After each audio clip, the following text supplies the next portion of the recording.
Por favor, busque en su Biblia en la primera epístola de Juan, capítulo 1, y después de un momento leeremos desde el verso 3. Cuando yo era joven pastoreaba una pequeña iglesia universitaria en el pueblito de Fellsmere, en la Florida.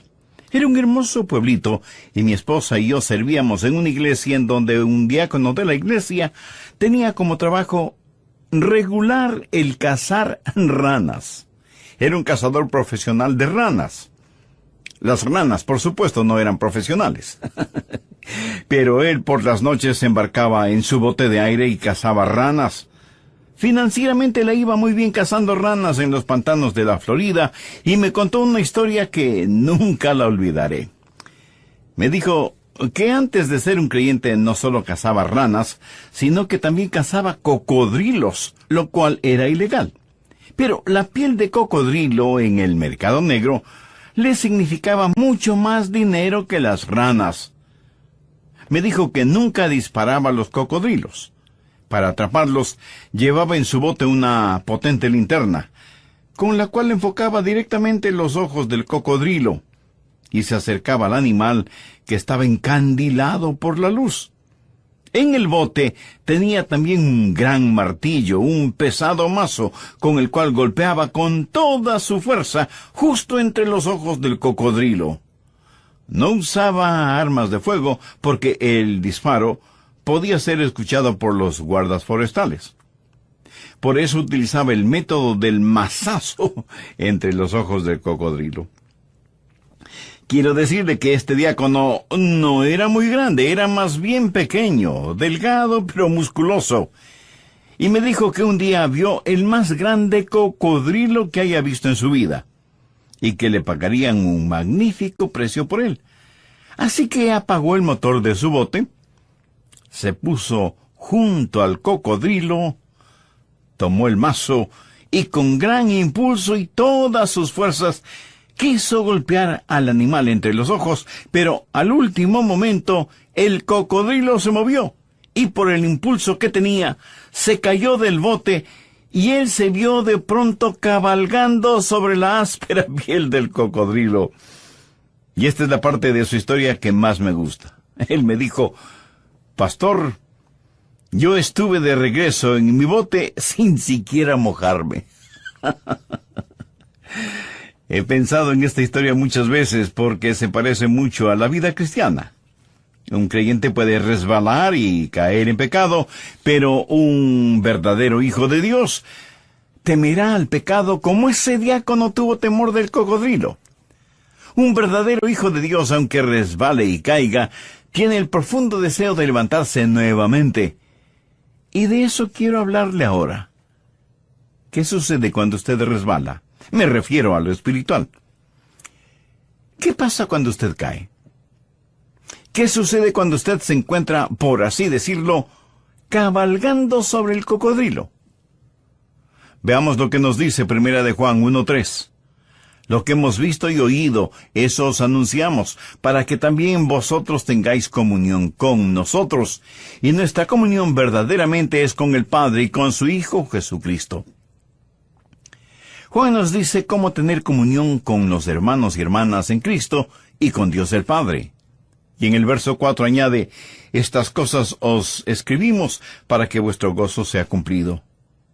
La manera de tener gozo total es teniendo comunión con Dios y con los hermanos y hermanas en Cristo. Y vean lo que dicen los versos del 5 al 7. «Este es el mensaje que hemos oído de Él y os anunciamos: Dios es luz, y no hay ningunas tinieblas en Él. Si decimos que tenemos comunión con Él y andamos en tinieblas, mentimos y no practicamos la verdad. Pero si andamos en luz como Él está en luz, tenemos comunión unos con otros, y la sangre de Jesucristo, su Hijo, nos limpia de todo pecado». Mi amigo, la fórmula para la comunión es una vida limpia. Vea lo que dicen los versos del 8 al 10. «Si decimos que no tenemos pecado, nos engañamos a nosotros mismos, y la verdad no está en nosotros. Si confesamos nuestros pecados, Él es fiel y justo para perdonar nuestros pecados y limpiarnos de toda maldad. Si decimos que no hemos pecado, le hacemos a Él mentiroso, y su palabra no está en nosotros. La vida es corta. La muerte es segura. El pecado es la maldición. Cristo es la cura. Todos sabemos eso. Sabemos lo que es el pecado, la cosa más devastadora del mundo. Pero, ¿cómo enfrentar específicamente al pecado? Primero tiene que entender que el pecado es eso. Pecado. Dios perdona el pecado. Dios no perdona los errores. Y no estoy diciendo que Dios no le juzga por sus errores, especialmente cuando esos errores conducen al pecado o son en sí mismo pecado. Pero si usted llama a sus pecados errores, entonces nunca los enfrentará. Necesitamos llamar al pecado, pecado. Hay personas a quienes les enseñaron que el hombre es solo el resultado de fuerzas ciegas, que todo simplemente sucedió, que nada más nada da como resultado todo, y que todos estamos aquí como consecuencia de esa fuerza ciega. Bueno, si usted cree eso, entonces usted no cree en el pecado. ¿Usted cree que lo que llamamos pecado es solo un incidente o un accidente, o simplemente un estorbo en el camino del hombre que dice que está progresando? Algunos enseñan que salimos de una especie de caldo primitivo, pero que estamos en un camino ascendente. Pero no estamos progresando ni como raza ni como ninguna otra cosa. El hombre comenzó en perfección, hecho a la imagen de Dios. Y es el pecado el que ha arruinado a la raza humana.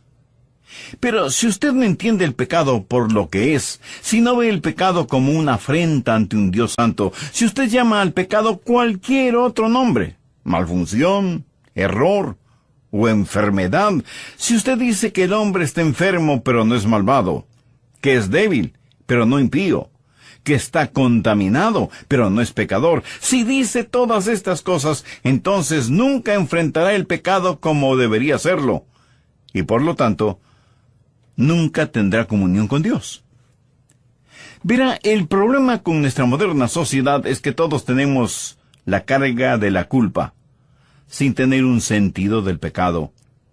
La carga de culpabilidad está ahí, y se muestra de varias maneras. Pero muchos de nosotros no nos vemos como pecadores que necesitan ser perdonados. Más bien nos vemos como personas que cometemos errores que necesitan ser corregidos. Así que tratamos de corregirnos nosotros mismos y de alguna manera compensar por el problema o sentir conmiseración sin ser limpiados ni ser perdonados. ¿Cuál es la fórmula de la comunión con Dios? Le puedo asegurar que no es la fórmula que el mundo tiene, porque el mundo tiene diferentes ideas al respecto. Los evolucionistas creen que el hombre está en un camino ascendente hacia la perfección, y que el tiempo se encargará de ello. El problema con esta manera de pensar es que mientras más avanza la sociedad, más profundo nos hundimos. Y si usted cree que King Kong es su primo, está en su pleno derecho de creerlo. Además, usted conoce a sus ancestros mejor que yo. Yo no creo eso. Es más, rechazo con todo mi ser esta clase de mitología simiesca. Los evolucionistas nunca ven el pecado por lo que es. Y luego tenemos los educadores. Dicen que la educación se va a encargar del asunto del pecado.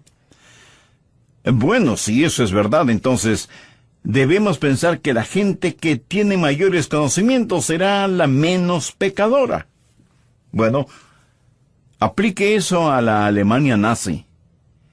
Probablemente ninguna nación en el mundo ha tenido el nivel de educación superior que tuvo Alemania cuando Hitler llegó al poder. Cuando estuve en la universidad tomé un curso en filosofía, y mi profesor de filosofía, a quien admiraba, también me enseñó griego. Y me decía, este es un hombre que tiene su mente llena de conocimientos. Un día este hombre se fue a un lugar solitario, cubrió el suelo con varios periódicos, puso un revólver sobre su sien y se quitó la vida. filósofo, políglota, conocedor de lenguas bíblicas, sabía muchísimo. Pero para él la educación no fue la respuesta. Y los científicos nos dicen que el problema del hombre está en sus genes defectuosos. Que si de alguna manera pudiéramos ser genéticamente diseñados, podríamos resolver el problema del pecado. Si pudiéramos unir en matrimonio a Superman con la mujer biónica, entonces tal vez resolveríamos el problema del pecado. Pero todos aquellos que son superdotados, o los más atractivos o atractivas, o los que son fuertes físicamente, o los que son más ágiles o más veloces, ellos siguen teniendo el problema del pecado. Los sociólogos nos dicen que el problema es del medio ambiente. Si eso es verdad, entonces ¿por qué aquellos que disfrutan del mejor medio ambiente no han podido eliminar el problema del pecado? Y recuerde, nadie jamás ha tenido un mejor ambiente que Adán y Eva. Y sin embargo, pecaron. Permítame darle unos versículos que muestran cómo Dios maneja su pecado cuando usted es salvado. Hebreos 8:12 dice: «Y nunca más me acordaré de sus pecados y de sus iniquidades». Piensa en eso. Sus pecados, sus iniquidades, no serán recordados por Dios.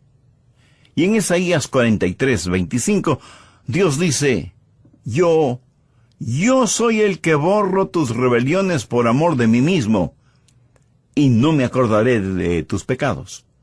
Una y otra vez Dios dice que no se acordará de nuestros pecados, que los pondrá en la tumba de su olvido. Si usted es salvo, Dios le ha perdonado sus pecados, todos sus pecados, por toda la eternidad. Ahora, eso no significa de ninguna manera que Dios olvida intelectualmente. Dios, por ser Dios, jamás puede aprender algo, así como tampoco jamás puede olvidar algo, porque Él lo sabe todo y nada escapa a su conocimiento.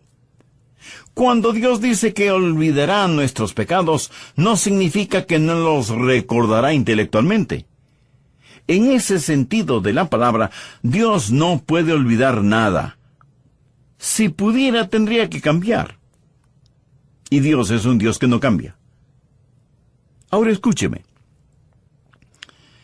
Dios los recuerda como pecados perdonados. Y por lo tanto, lo que Dios ha olvidado como pecado, yo puedo olvidarlo como pecado. Aunque puedo recordar mi pecado intelectualmente. Usted me pregunta: Pastor Adrián, ¿puede recordar cuando dijo una mentira, o tuvo un pensamiento de lascivia, o cuando perdió la paciencia, o cuando se llenó de orgullo? Sí, lo recuerdo, pero gracias a Dios que los recuerdo como pecados perdonados. Los recuerdo como pecados enterrados en la tumba del olvido de Dios. Así que cuando usted se salva, cuando viene al Señor Jesucristo, cuando nace de nuevo, todos sus pecados son perdonados. Isaías 1:18 dice: «Si vuestros pecados fueren como la grana, como la nieve serán emblanquecidos».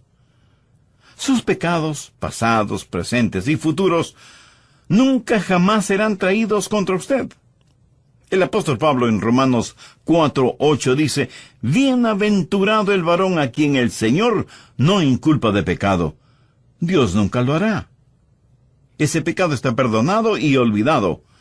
Pero no solo el pecado que usted ha cometido, sino el que también ha omitido, tanto y en cuanto venga usted punitivamente.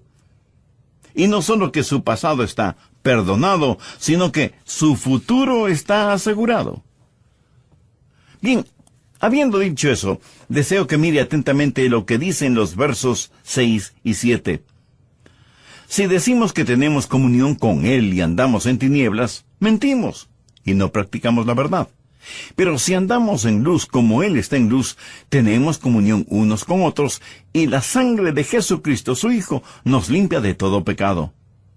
Usted dirá: Pastor Rogers, Pensé que usted dijo que cuando nos salvamos todos nuestros pecados son enterrados en la tumba del olvido de Dios, y ahora vuelve a mencionar el pecado en la vida de los hijos de Dios.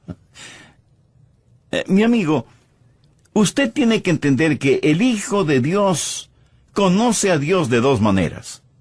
Mire lo que dice el verso 6. Si decimos que tenemos comunión con Él y andamos en tinieblas, mentimos. Tenemos una relación filial con el Padre cuando nacemos de nuevo. Cuando nazco en la familia de Dios, vengo a ser hijo de Dios, y punto. Una vez nacido en la familia de Dios, usted no puede desnacer de la familia de Dios. Pero hay también la comunión. Si decimos que tenemos comunión con Él y andamos en tinieblas, mentimos y no practicamos la verdad. Déjeme ilustrar este punto. Yo fui un Rogers desde el mismo momento en que nací en la familia Rogers. Nunca puedo no haber nacido. Y no importa lo que haga, siempre seré el hijo de mi padre. ¿Verdad? Cuando usted es salvado, nace en la familia de Dios y nunca jamás puede desnacer de la familia de Dios. ¿Está claro? Bien, esa es su condición de hijo. Pero si usted desobedece a su Padre Celestial, entonces hablamos de comunión. Su condición de hijo es para siempre. La comunión cambia. Le explico. Nací en la familia Rogers, por lo tanto soy un Rogers. Esa es mi condición de hijo, y lo será por toda la eternidad. Nada puede deshacer lo que sucedió el momento en que fui concebido y nacido en la familia Rogers. Ese es un hecho eterno, y nunca puede ser cambiado. Pero hubo un momento cuando mi papá me dijo que cortar el césped y yo no lo corté. O me pidió que limpiara el garaje y yo no lo hice. O me ordenó que hiciera esto o aquello y yo no le hice caso. Entonces la comunión cambia. Mi condición de hijo no cambia, pero la comunión sí. Y mi padre sabía muy bien cómo aplicar la regla de la disciplina en el lugar donde la espalda pierde su elegante nombre. Y sabía hacerlo muy bien. Por supuesto, entonces eso a mí no me gustaba en absoluto. La Biblia dice en Hebreos 12:11, es verdad que ninguna disciplina al presente parece ser causa de gozo, sino de tristeza, pero después da fruto apacible de justicia a los que en ella son ejercitados. Dios, como un Padre amoroso, disciplina a quienes ha recibido como hijos. La condición de hijo está determinada por el nacimiento, pero la comunión está determinada por si obedecemos o no las instrucciones del Padre. Solo se puede tener comunión con Dios cuando uno es hijo de Dios, partícipe de la naturaleza divina y miembro de la familia de Dios. Busque 1 de Juan 1:3. Si andamos en la luz, como Él está en luz, tenemos comunión unos con otros, y la sangre de Jesucristo su Hijo nos limpia de todo pecado. Por favor, note que una cosa es el ser hijo, y otra cosa es el tener comunión. Bien, hay 3 cosas que me gustaría que aprenda, 3 cosas que las encontramos en la primera epístola de Juan, 3 cosas maravillosas que usted debe aprender si quiere tener comunión y permanecer en comunión con Dios el Padre. Primero, su pecado debe ser expuesto a la luz. Aquí hay algo muy interesante. Mire las 2 palabras iniciales del verso 6. Si decimos. Estas mismas palabras se repiten en el verso 8 y en el verso 10. Si decimos. ¿Ahora de qué está hablando? Está hablando de personas que de alguna manera niegan su pecado. Uno podría pensar que el apóstol Juan estuvo en una reunión de testimonios y escuchó a la gente decir una cosa cuando él sabía que todo lo contrario era la verdad. Y esa es la evolución de la mentira. Ahora, cuando un hijo de Dios mancha su corazón con el pecado, muchas veces comienza a mentir a las demás personas. Vea lo que dice el verso 6. Si decimos que tenemos comunión con Él y andamos en tinieblas, mentimos y no practicamos la verdad. Lo que sucede es lo siguiente. Un hombre o una mujer, un niño o una niña, es realmente salvo, nacido de nuevo, sus pecados han sido perdonados y olvidados, pero entonces deja que algún pecado entre en su corazón y su vida, y va a la iglesia el domingo por la mañana, participa del servicio, canta con los demás, da sus diezmos, toma notas del mensaje. Al finalizar, algunos hermanos le preguntan, ¿cómo está? Oh, estoy muy bien, gracias. ¿Caminando victoriosamente? Por supuesto que sí. Se da cuenta. Está mintiendo, y él o ella lo saben, pero comienzan a mentir a los demás porque no puede o no quiere confesar lo que hay en su corazón. Y muchos de quienes me escuchan en este mismo momento se encuentran en la misma condición. Saben que su corazón está bien con Dios, pero no quieren que ninguna persona lo sepa. Pero usted sabe que su corazón no está bien con Dios, y no quiere que ni su cónyuge, ni sus hijos, ni sus parientes, ni el pastor, ni los hermanos en la iglesia sepan de su pecado. Así que comienza a actuar como si todo estuviera muy bien. Y seguramente estoy poniendo el dedo sobre la llaga este mismo instante, sobre la vida de muchos de nuestros oyentes. Así que primero comenzamos a mentir a los demás. Ahora mire el verso 8. Si decimos que no tenemos pecado, nos engañamos a nosotros mismos. Si usted dice una mentira repetidamente, va a comenzar a creerla. Va a empezar a decir, está bien, estoy en lo correcto. Y va a empezar a razonar su pecado y a engañarse a usted mismo. Se vuelve un esquizofrénico espiritual. Se miente a usted mismo. Y en verdad ese es el camino hacia la depresión y la fatiga mental. Pero aún no hemos terminado. Veamos el verso 10. Si decimos que no tenemos pecado, le hacemos a él mentiroso y su palabra no está en nosotros. O sea, terminamos en controversia con Dios. Y lo que es peor, terminamos mintiendo a Dios, o al menos creyendo que podemos mentir a Dios. Lo que necesitamos hacer es exponer el pecado a la luz. Y eso es lo que quiero que usted haga. Usted dirá, pastor, ¿está tratando de hacerme sentir mal? No, de ninguna manera. Estoy tratando de mostrarle cómo tener comunión con Dios. Estoy tratando de que usted, después de escuchar este programa, pueda decir, estoy totalmente, absolutamente limpio, tengo comunión con Dios y con los demás. Pero el pecado tiene que ser expuesto a la luz.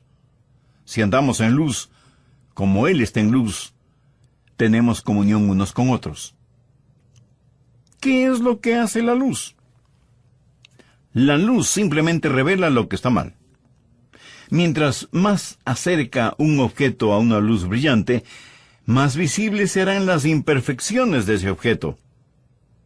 Si quiere saber si hay pecado en su vida y en su corazón, expóngase a la luz, dígale al Espíritu Santo de Dios, examíname, oh Dios, y conoce mi corazón, pruébame y conoce mis pensamientos, y ve si hay en mí camino de perversidad. Abra su corazón a la luz de Dios ahora mismo. Preséntese a Dios. No tiene que hacer una morbosa introspección de usted mismo. Sencillamente pídale a Dios que le revele su pecado, porque si andamos en luz como Él está en luz, tenemos comunión unos con otros. Ahora usted necesita aprender la diferencia entre la convicción del Espíritu Santo y la acusación de Satanás. Esto es clave porque si usted no entiende este punto, va a perder algo muy, muy importante. El Espíritu Santo le convence a usted de su pecado. El diablo le acusa de su pecado. En esto hay una enorme diferencia. ¿Cómo el Espíritu Santo le convence de pecado? Cuando usted abre su vida a la luz, cuando usted dice, aquí estoy, Señor, examíname. Primero, el Espíritu Santo le convencerá de su pecado legítimamente. Le dirá: este es el pecado que tienes en tu vida, y que aún no lo has confesado y por lo tanto no ha sido todavía perdonado y limpiado. Y usted confiesa su pecado, se arrepiente, es limpiado, perdonado, hecho un hijo o una hija de Dios, nace de nuevo en la familia de Dios. Pero ahora el diablo le acusa ilegítimamente y sacará a la superficie lo que ya ha sido perdonado, limpiado y olvidado, y hará que usted lo recuerde una y otra vez. La Biblia dice: fiel es Dios y justo para perdonar nuestros pecados y limpiarnos de toda maldad. Ahora, suponga que usted ha dicho una mentira. Digamos que le ha mentido a su esposa. Y el Espíritu Santo le da convicción de ese pecado, y usted lo confiesa delante de Dios y pide que le perdone y le limpie. Y también pide perdón a su esposa. ¿Qué sucede con ese pecado? Que es enterrado en la tumba del olvido de Dios, y usted es perdonado y limpiado. Dios nunca ni lo mencionará jamás. Pero si sale a la superficie, es el diablo quien le está acusando. Recuerde que el diablo es llamado el acusador de los hermanos. Él lo acusa delante de Dios y le acusa a usted delante de su propia conciencia y le dirá: ¿recuerdas la mentira que le dijiste a tu esposa? Y él hará esto para atormentarle. Ahora, supongamos que usted no le confiesa ese pecado a su esposa. Le miente a su mujer. Y el Espíritu Santo le dirá: mentiste a tu mujer y tratas de tener comunión con Dios. Y usted sabe que no tiene comunión con Dios. La luz de la santidad de Dios le está diciendo que mintió a su esposa. Eso es convicción provocada por el Espíritu Santo y es una convicción legítima. Pero el Espíritu Santo no solo le dará una convicción legítima, sino que también le dará una convicción específica.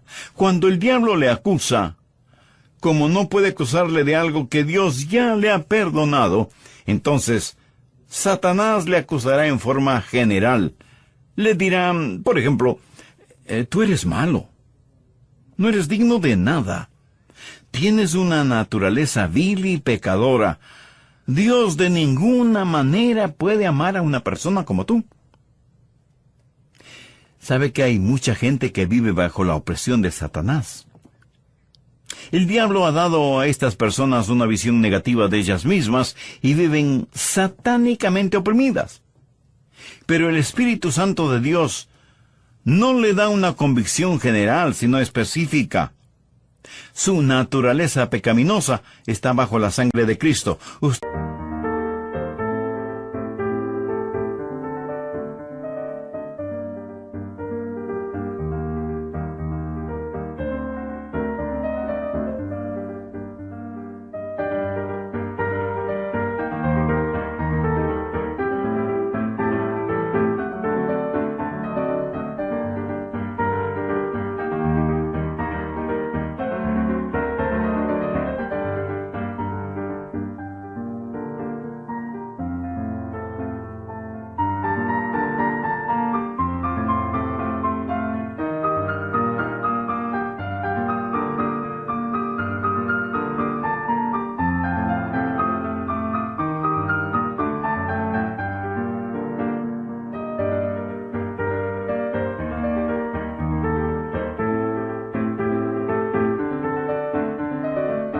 Usted es ahora partícipe de la naturaleza divina. Pero el diablo no quiere que usted entienda esto. Por eso le susurra a usted que no es bueno. Y quiere que usted se sienta mal espiritual y físicamente. El Espíritu Santo es como un hábil cirujano. Pone su mano donde duele, empuja, y usted dice: eso duele. Bueno, es ahí en donde está el pecado. Y el Espíritu Santo lo identifica por nombre. No trate de enfrentar sus pecados diciéndole a Dios: Dios, si he pecado, perdóname. Ese es un pedido inútil. Usted tiene que decir: Dios, he mentido. o he sido cruel, o he sido deshonesto, o miré con deleite algo que no debía mirar, Señor. He adulterado, o he robado, o deshonré a alguien, perdóname. ¿Lo entiende? Usted nombre específicamente su o sus pecados para que les sean perdonados, porque de esa manera trabaja la convicción del Espíritu Santo. Ahora tampoco es cuestión de que usted vaya por ahí diciendo: «Oh, debo de ser culpable de algo. Señor, perdóname mis pecados, cualesquiera que sean. Yo no los recuerdo, pero me siento terrible espiritualmente». Es el diablo el que le está haciendo sentir mal. El Espíritu Santo le dará convicción solo de pecados que no han sido confesados. Le dirá exactamente cuáles son, los identificará por nombre, lugar y fecha, y de esa manera usted sabrá de lo que ha sido perdonado y limpiado. Así que el Espíritu Santo no solo le convence legítima y específicamente, sino que también le convence para redimirle. El Espíritu Santo pone convicción en usted para que confiese su pecado, sea perdonado y tenga comunión con Dios, porque Dios quiere que usted tenga comunión con Él. Cuando Dios le trata a usted como a hijo, es porque quiere restaurarle a la comunión. Se quebranta el corazón de Dios cuando la comunión se rompe. Y Él le dirá exactamente lo que usted ha hecho, y por medio de su Santo Espíritu le convencerá para redimirle, mientras que Satanás siempre tratará de acusarle para destruirle. Dios quiere traerle a la confesión precursora del perdón y la comunión, mientras que el diablo quiere acusarle para que en desesperación usted se aleje de Dios. Así que solo abra su corazón al Espíritu Santo de Dios. Ese pecado que tiene debe ser expuesto a la luz.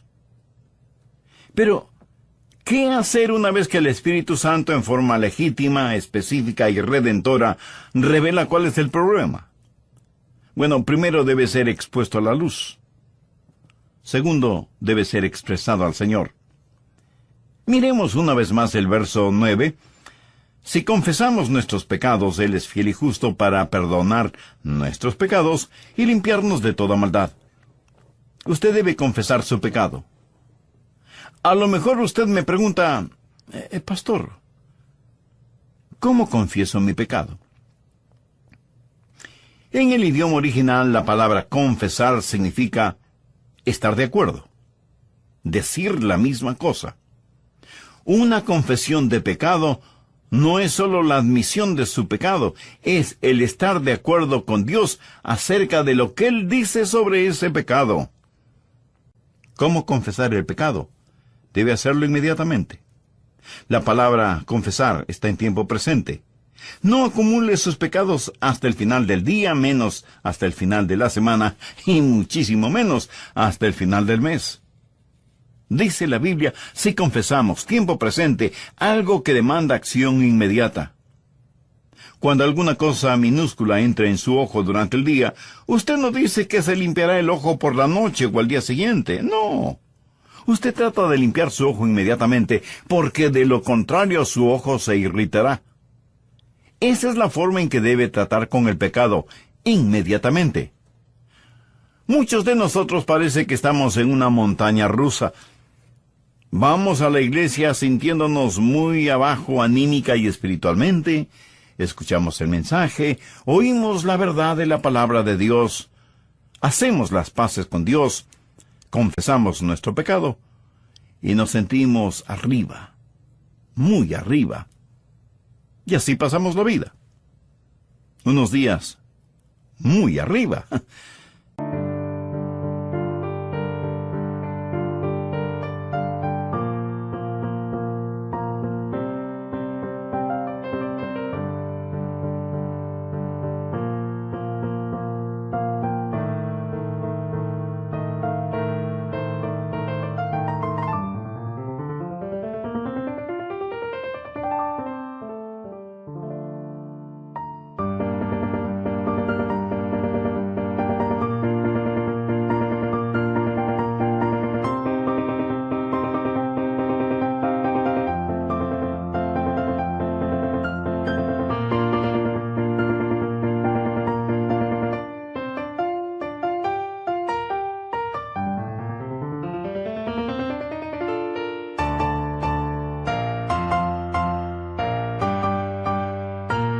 y otros días muy abajo. Pero sin darnos cuenta, muy imperceptiblemente, más es el tiempo que estamos abajo que el que estamos arriba. Una verdadera montaña rusa. ¿Se ha subido alguna vez a una montaña rusa? Mucha gente parece que disfruta vivir de esa manera. Déjeme decirle lo que es la vida espiritual. La vida llena del Espíritu no es una vida en la que nunca peca. Si decimos que no hemos pecado, nos engañamos a nosotros mismos y la verdad no está en nosotros. La vida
del Espíritu no es el estar en una montaña rusa. Es el estar bien con Dios, pero consciente de que algún pecado vendrá a su vida, y usted lo confesará inmediatamente. Esa es la vida llena del Espíritu. Es una vida de confesión de pecado. Es una vida de estar de acuerdo con Dios. Es una vida de acción inmediata. Si el Espíritu Santo de Dios le convence a usted específicamente, entonces usted debe confesar específicamente. Si confesamos nuestros pecados, nómbrelos, identifíquelos. Cantamos muchas veces que debemos contar las bendiciones que el Señor nos da, y aún hasta nombrarlas.